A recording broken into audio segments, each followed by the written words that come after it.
I think something that's really tricky with small businesses is that like when you're building out your initial sort of roles and like what that person looks like and what their position would look like, you always kind of are trying to do it. Like most people are trying to do it like that person's going to work with them for years. Like they're going to have like a marriage with this person that's very long term. Let's say you and an acquisitions manager. That acquisition manager is probably not going to be the same if you decide to scale to $50,000 a month in marketing and 3 different markets, right? The company now looks completely different. And that acquisition manager very likely is not going to fit that piece anymore.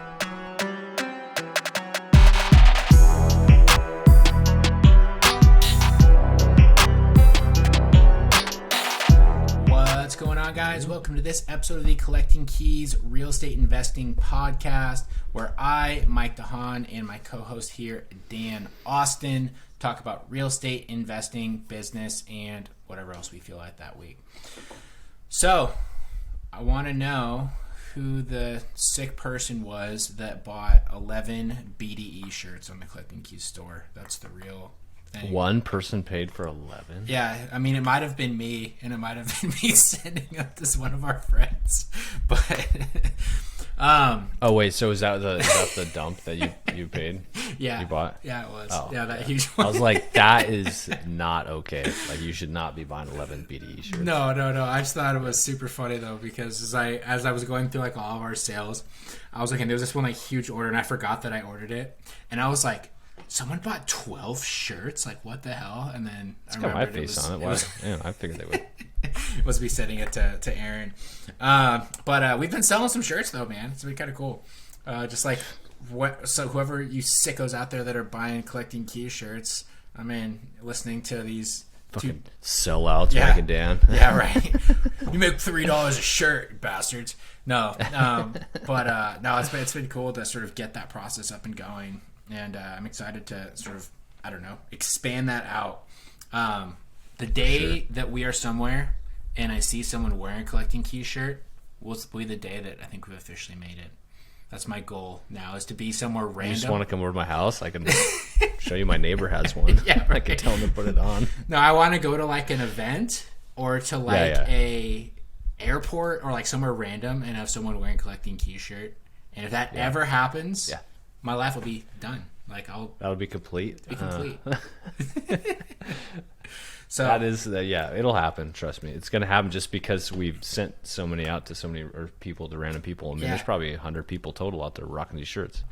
I think we've sent literally tens of shirts to people. Tens of shirts. So the odds are pretty slim, and they're all people that we know. So it's not going to be like a random or people. We did the little campaign for a while. If people sent us 5-star reviews, we'd send them a shirt. So we have a bunch of those that went out. Did you at least send our guy? I can't remember his name now off the top of my head that got the tattoo. Did you at least send him a T-shirt? He didn't ask for one. Oh, he already got the tattoo. He's already got. He the did tattoo, get $1,000 for that. Yeah, so that is true. So, but yeah, man. No, it's been cool to see that going. And then, man, we had such a crazy week last week. I don't know how many times this sort of scenario, I was like this like cadence of the business has happened since we started doing this thing, years ago, where I feel like it's kind of just like not too crazy, business as usual, kind of slow, and then seemingly out of the blue, stuff just goes insane. In like a most random 24 to 48 hour period where I had no idea it was going to take off. But, it's been, it's business as usual, and then what did we get? 7 signed around on Friday. And we had several more signed around over the weekend. And all of a sudden, we're sitting on like 10 contracts in 3 days. Did our new sales guy? Did he set a record for getting his first contract? Yeah. Our new. How many days was that? For getting his first contract. Yeah. No, for like getting, because I think he started a week ago, or was it 2 weeks ago? We have one that's about he started beginning of the month, so he got one signed around. I guess technically that might be a record, be getting one in the first 2 weeks. But then we had our other new sales guy who's been with us for 2 months, set a record for most in one day. So he got 7 on Friday. The most we'd ever had as a business before that was 5. And he said he did 7 just by himself. So That's pretty impressive. plus several more over the weekends. He's doing pretty well. Exactly. I was like, dude, stop. Like, I was busy on Saturday, and I was like, stop. Like, I know. Slow down, dude. I know that was the thing too. Is we both have like family stuff going on. You know, my parents are in town. He's out there crushing it. Yeah, you got your stuff on with your in-laws, and it's just like, and they're like hitting me up, calling me like, hey, we need to like get this stuff sent out. This stuff. I'm like, okay, like I'm trying. I'm at lunch with my parents. Yeah, they're in town just for the weekend. Just bust out your laptop right there. Yeah, right. No, it's that's all stuff's always a good test, and I actually really like where we're at. And this is something that we've been focusing on, kind of with our business coach and with other stuff too, of kind of like building that bigger vision of the business, and getting people bought into the long term view. Because I found that when you do that, you have more engagement with your staff in regards to actually optimizing your processes and making things better, versus like if someone feels like they're just filling a role, they have no long-term incentive to help you make things better. If something kind of sucks or it's kind of clunky, they're just like, well, that's just the way it is. Versus if you say to them like, hey, look, this is where we're at, this is what we're trying to get, this is our vision for the business and what that looks like for you, they're like, hell yeah, I want to help you make this better, because it will make my job better over the long term, because I have a long-term vision about working here. Right. Yeah, it's pretty sweet to watch folks in our company just like making things better too by themselves. I know. Just getting to see the work they're doing. It's like, damn, that is way better than I thought. Yeah, and way better. It's like, I like the analogy I've learned a while ago. It's like, here's a rock. I want you to find me a rock. I don't know what it looks like, but I'll tell you when you bring it to me if it's the right rock or not. And it's like, man, they're going out and they're bringing rocks that I didn't even know existed. I know.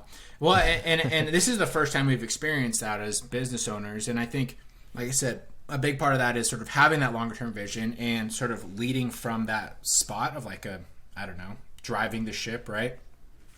And I think that this is somewhere that a lot of, especially wholesalers and like small time investment companies, get stuck, is they're so involved in their own business. They're trying to have so many, their fingers on everything, right? That they never even give the opportunity for that to happen.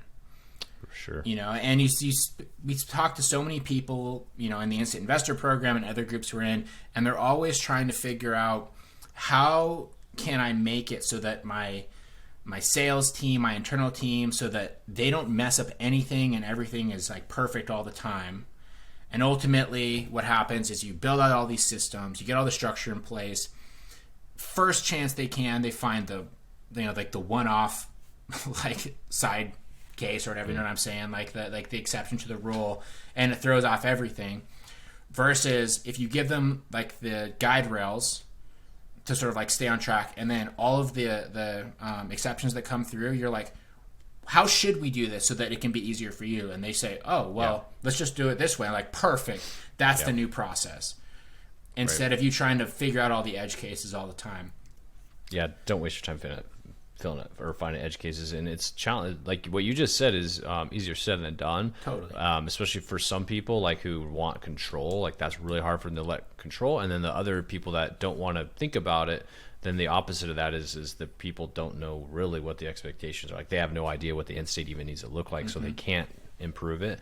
But if you can find that, strike that good balance of like, I'm not going to waste my time trying to tell you exactly how to do your job, because it's not probably the best way to do it, and it's not the best way for you or that you will find.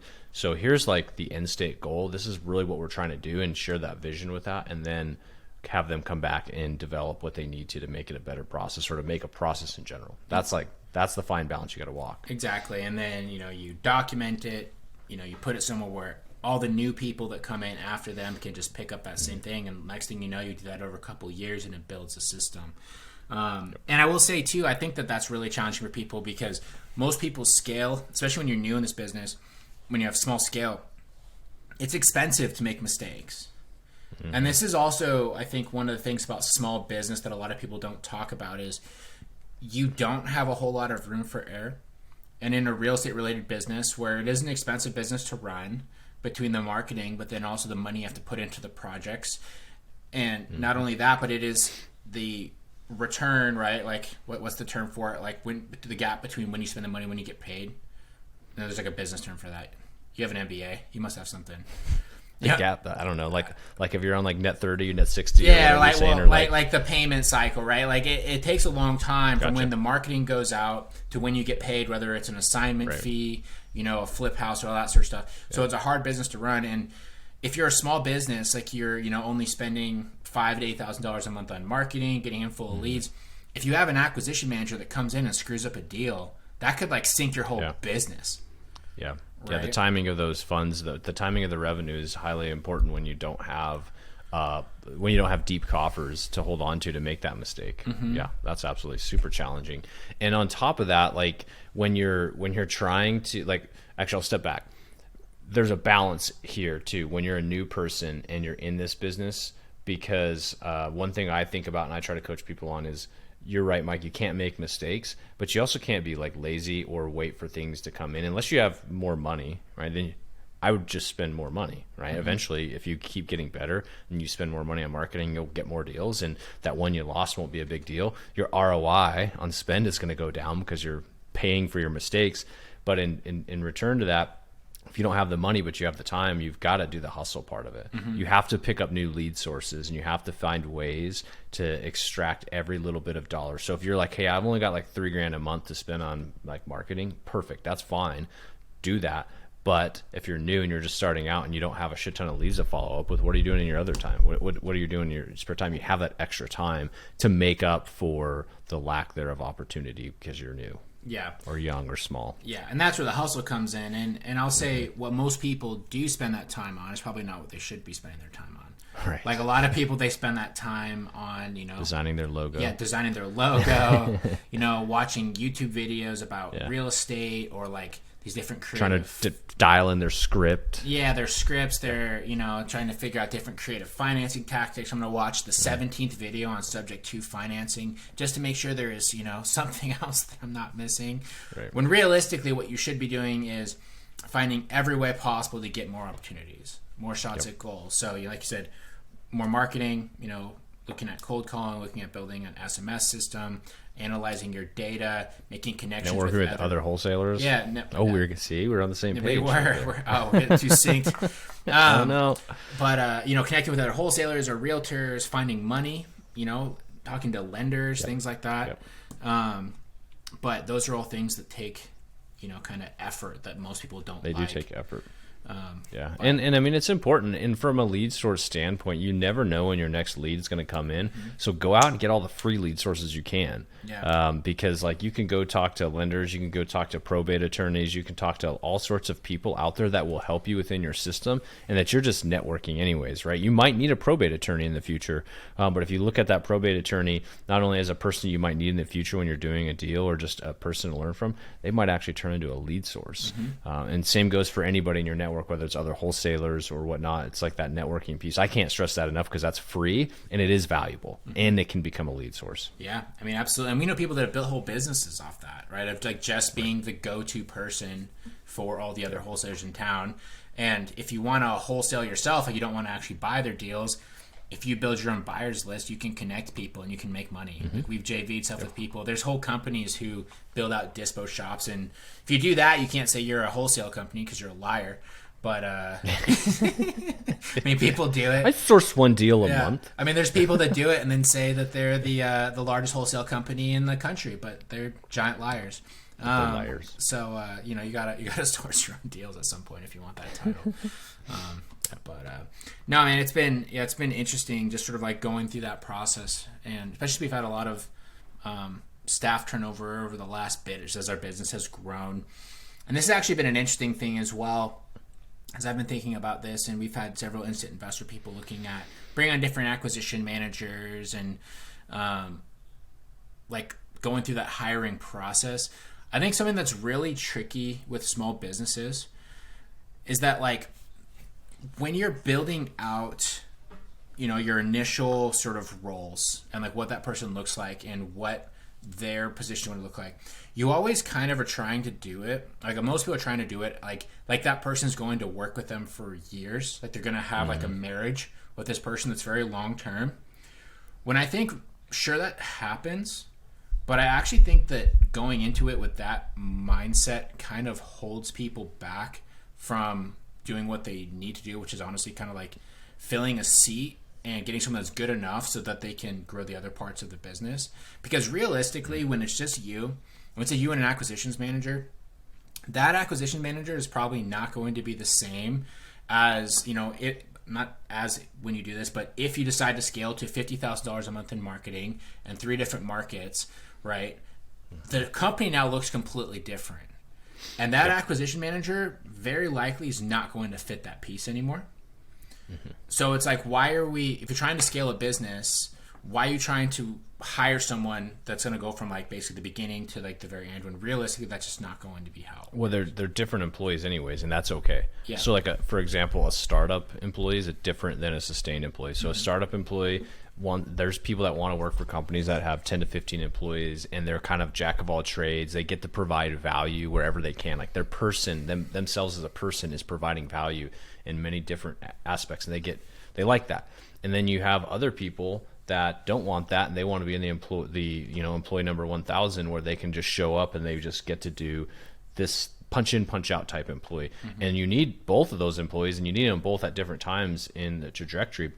But I think what you're bringing up too is like that traditional advice people give you. One is like, you and I have had to talk about this and figure this out, is like the whole hire slow, fire fast.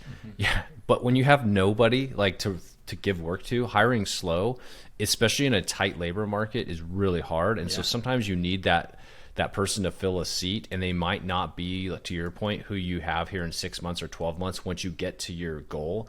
And they might be, I don't want to use this term because it sounds negative, but like a stepping stone. Because they're just not that person that you're going to they're not going to fit your vision, and that's okay. Like, but you got to fill somebody, you got to put somebody in that seat, right? Yeah. So it's kind of tough when people say that term to me. I'm like, hire slow. I'm like, but who the hell's doing the work? Yeah.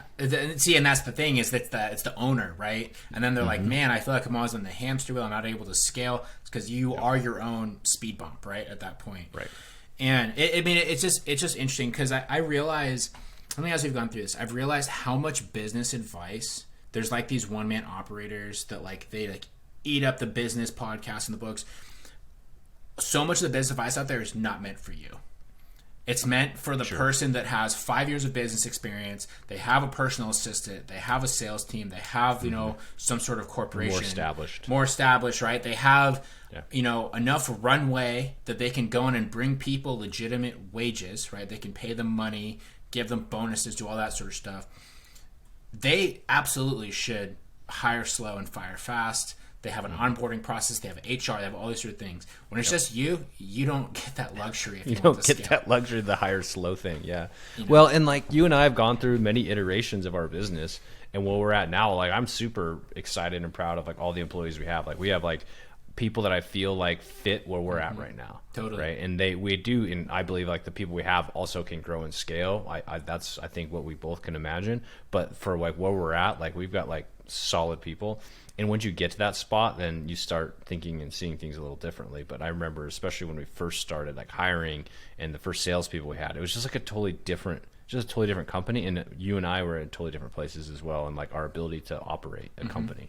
Yeah. And I mean, I'll say too, I feel like this is the first time I felt that way with our team, of where we have a group of people that are all aligned, that I feel like are all not only aligned with us in the business, but are actually appropriately placed in the roles.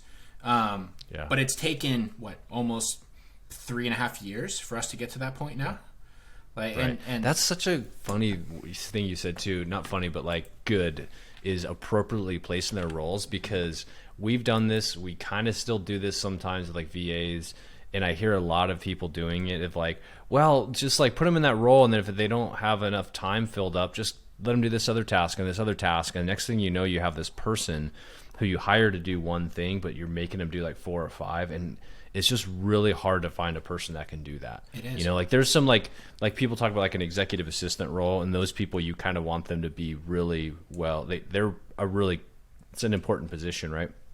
And they can generally do quite a few different tasks, but I'm talking more like, we're going to have them do some lead management, maybe some transaction coordination. Maybe we'll throw in some cold calling like 5 hours a week just to fill their time, like all that sort of stuff. And it always turns into a problem, especially with like virtuals. If you're dealing that with VAs, we've had that experience. And so having people appropriately placed and giving them the latitude to grow within that role, I think is super, super important to success for that employee and for the company. It is. Yeah, well, and it takes some trial and error to get there too, right? Like that's one of those great things that I think when it comes to hiring, a lot of business owners, they stress about getting it right the first time because they understand you're taking someone's livelihood kind of under your wing, right? Giving them a paycheck, trying to pay their bills. So everyone wants to have it perfect, but that's not how life works. And I guess here's some context. Actually, I'll look at this. So I just pulled up like our Slack admin. Slack is is our kind of our headquarters for our business. We have 10 people that work for us right now. 10 active people. We'll have 12 starting next week. So we're bringing on some new virtuals. Do you know how many people we have had in Slack over the years? Take a 30 above, outside of these 10, maybe 30 other people, 35. Okay, so we've had 52 total members in our Slack. We have 10 active. So we have had 42 people come through our company who no longer work for us. Between American-based at people, various levels, virtual assistants, different things all in there, right?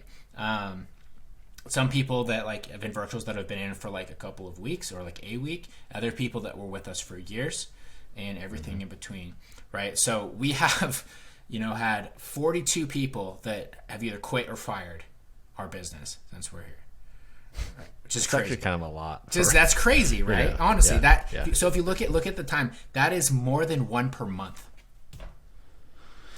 yeah, and we're at the highest probably capacity of a number of employees as we've ever had right now. So last fall, before when we had our third partner, some other stuff, we were up to I think 15 or 16 people. Because we had a lot of bloat. We had the sales guys that weren't really doing stuff. We had all these VAs that had gotten brought in. Oh, that's right. I forgot about all those other sales guys we have. Yeah, that we did. So we had this other partnership that we were doing that kind of collapsed, and we parted ways, and half the team went with them. So we were up to 16 people at that point. So that's a context for people, right? So like, even if you drop the 5 people that he left, we still have 30 something, 38, 37 people that have personally hired and let go, or have hired and they've quit. Another fun conversation to have, and maybe not today, but is like talking about how you get to that point and like how you hire employees and how do you financially understand that? Because you and I famously always talk about like our first employee, we didn't have enough money to pay them. Mm-hmm. We're in a totally different spot now. Totally. And I don't know that we'd be taking on those types of employees for the roles we need now in that way. But I would still recommend what we did to solopreneurs and those sorts of people. But how we budget and how we look at our positions and our roles and how we forecast that out, because I think that's super valuable to people, because everybody's like, well, like I need that person to grow my business, but I need my revenue to grow before I get that person. It's like the chicken and egg thing. But I think there's kind of like a tactical way that we've figured out how to do it. Yeah. That might be valuable for others. I mean, what is that tactical way? I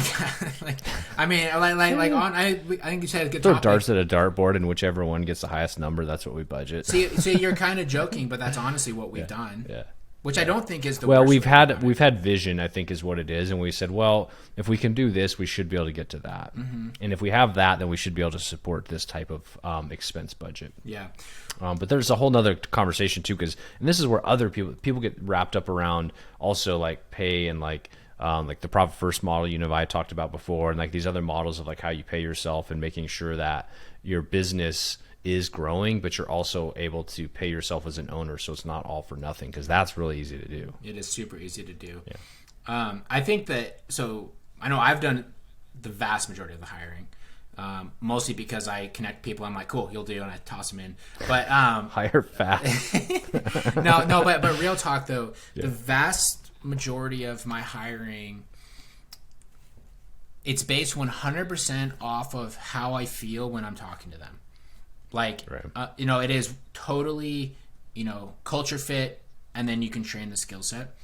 And, obviously it hasn't been perfect because we've had 30-something people that have churned through.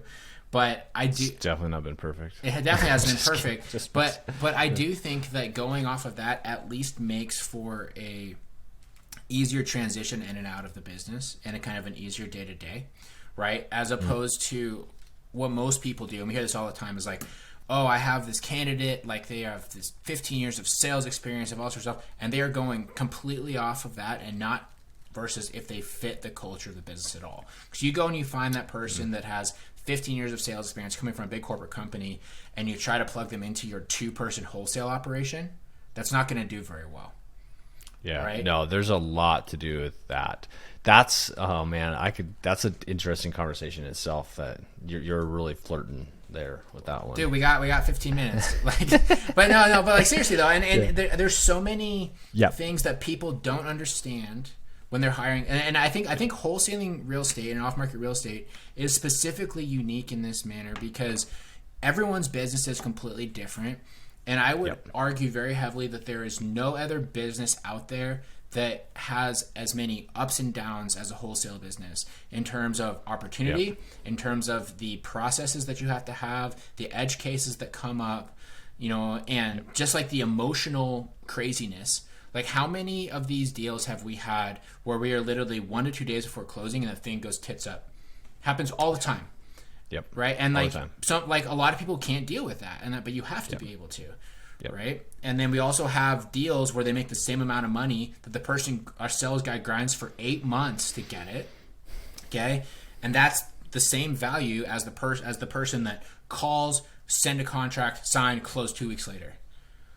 Like, how can you possibly train someone for that? Like, what other business is even like similar to that outside of real estate? I'm sure there's something. Someone please DM me on Instagram and let me know because I'd be fascinated. I just like it. I think there's probably a lot of sales like people that are like in the up and downs, but I think within our business it is unique because like you're right, you could have a actual contract and it just falls through, which is essentially signing a contract with a client if you're selling widgets, right? And they're like, yeah, we're going to close in the day before you've built the widgets. The widgets are sitting on the truck outside the customer's door, and they're like, nah, we're going to turn that away, like Bud Light's figuring that out, I think, right now. Yeah, right. Yeah, no shit. Yeah, anyhow, well, you get what I say there.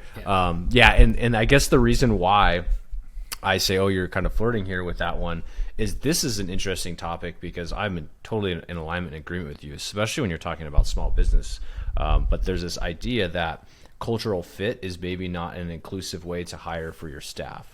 So when you talk about like corporate America, that would almost be a negative, a frown if you're hiring for a cultural fit, because that means that you're just hiring people that are like you. That's fine. That's why I only have 10 people. I don't need to worry about if I'm not woke, I'm going broke. That does not imply. That does not matter in our small business. I knew it. I love it. I knew you were gonna go. So anyway, but like to be actual serious here with this too is like. That does matter because when you're in a small group, it's like being on a small boat. Like you guys got to have something in common here, and you need to hire. You said it earlier. We're hiring for the roles that we need to fill. You and I are hiring for roles that we're not filling because like that's not an alignment for us. Otherwise, we've learned enough that we would not be hiring out things that we are really really good at this point. Mm-hmm. Absolutely. You know what I mean? Yeah. Like eventually, maybe we would do that. Maybe we'd have to hire those roles out. But like what we're really good at, we're not trying to like hire those out and just give it away. Like we're getting people that have a fit, and naturally I think that just is additive to our business and actually builds it and makes it just kind of a fun team as well. It does. It makes it a fun team. I mean, because that's the other thing too is like that culture fit when you're a small business. Sure, it's not inclusive, all those sort of things. Like I said, it's a small boat. It's not like we don't have like the departments, right? They're gonna get like cliquey. Like there's 10 people. And we're all geographically separated. And realistically, we all spend 30 to 45 minutes a day together because we're a virtual business. Virtual. And so it doesn't matter necessarily if we get along personally, right? There's not going to be like internal cliques like that. What matters is, do people have the culture fit of like what they need to do to hustle? Do they have the desire to learn? Do they have the understanding that the business will have a lot of ups and downs, right? And that the future over the next 3 to 6 months could be anything, right? It could be 3x, it could be 0. And like honestly though, right? Yeah. And they need to. That's the exciting part of it. It is, and they need to have buy-in to that because we have a lot of candidates, and especially over this last little bit of hiring I've done, that are coming from these big companies. And this is the other thing too that I hear a lot in different groups is they're like, oh yeah, I'm bringing on someone that was like a salesperson at some like giant company and used to close $100 million a year with them. I'm like, what the hell are they going to do with single family homes for you, right? Like they are used to that pipeline. They're not going to be as comfortable spending time in these crack houses with like weird ass irrational people. You know, Yep. so but like that's like the culture fit that I'm kind of talking about. Absolutely. You're 100% right. And they have to have that vision and be ready to go along for the ride. Yeah. So Small business. I mean, it goes for anything, but our business, I think, is somewhat unique, especially on the sales side of things of who you're going to have. Fortunately, now that, we're 100% really virtual. Even our sales acquisitions is virtual. We don't even have to walk into crack houses anymore. yeah, I know. Yeah, we just leave it up to all of our partnership clients for the most part. Right. But yeah. Yeah, they like it though. Yeah, they Gives them like something it. to do in the afternoon. Yeah. So no, it's just been interesting as we've been going through that, and especially working with some of the instant investor members that we have that are getting to that phase where they're looking to hire, and talking to just different investors, like some of the key people that they found or the people they try to work with. It's just really interesting, like how convinced I am that everyone consumes the wrong advice, and more often than not, most people are listening to these different business books, gurus, and all those sort of things, which are not applicable to what you're trying to do.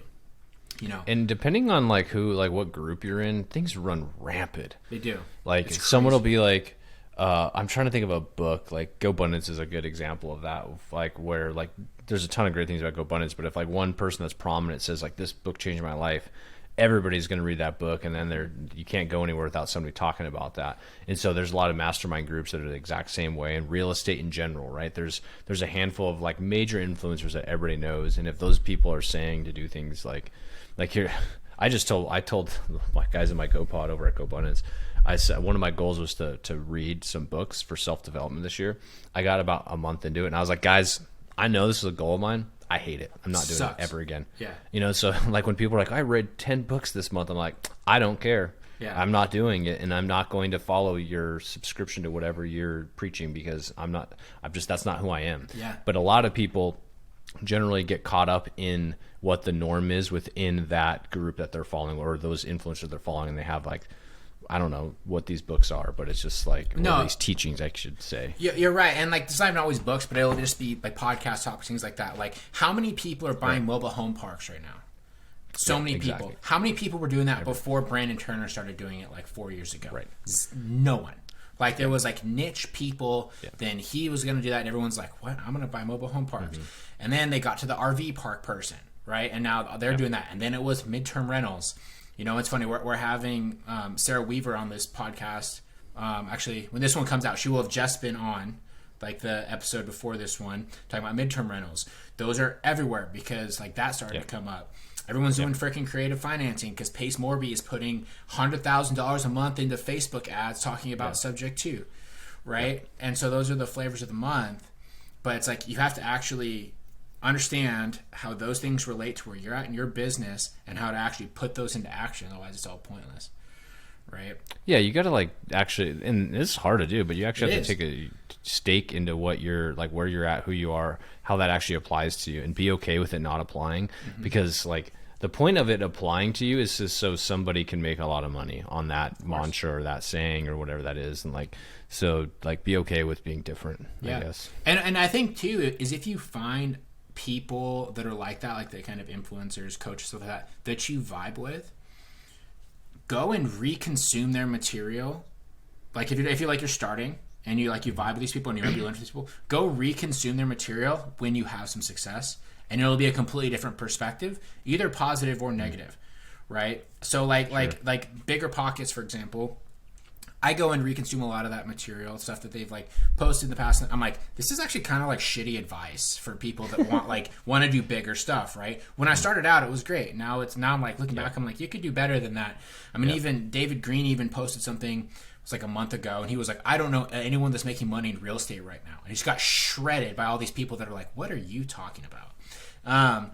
But like kind of the contrary on that is Alex Hormozy, right? Who's big name. I started listening to his stuff, I don't know, a year and a half ago, and we started trying to scale our business a bit. And I was like, oh yeah, that's like pretty good. I can see how people into this. He talks super intensely and all these sort of things. Good tips about sales. He's recently started posting some of his stuff that came out around the same time that I remember listening to like a year and a half ago. Totally different. And I'm like, context. this is so freaking good. Like there is so much applicable stuff, but because we are in a place where our business is more like kind to what his was, like in the historical stuff that he's talking about, which is like 5 years earlier for him. But there's so many people who are like haven't started out yet that are trying to consume that, right, and take what he's saying and put it into action.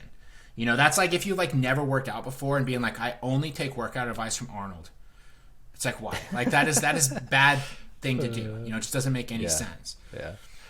I'm laughing too because that also reminds me of like those people you see them and they go to like, I don't know, every month or every couple weeks they're at some other conference that's like a totally different one than the one they went to last time. I'm like, how do you consume all this? You can't do all of that. Like, I know that all doesn't like help you. Like, what's going on? And so you're just it's like just because it's there doesn't mean you need to consume it. Like, that's kind of my point of view. Well, they're like the education junkies, you know. Like there's like the conference people that like go to like every conference. I mean, I know a lot of people that are like this too. They're like, oh, I go to the best ever conference, I go to the BP conference, I go to the self storage conference, the mobile home park, whatever. And I'm just like, yeah, but what are you actually investing in? Like, I'm still trying to figure it out. I'm like 4 years in. I know.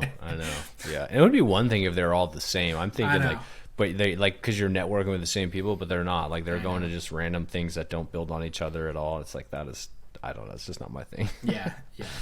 It's interesting, but I think it's like the big takeaway from a lot of this stuff is, you know, in this conversation that we've had, is if you're new, I don't know if there is a takeaway. I have a takeaway. Bring it full circle.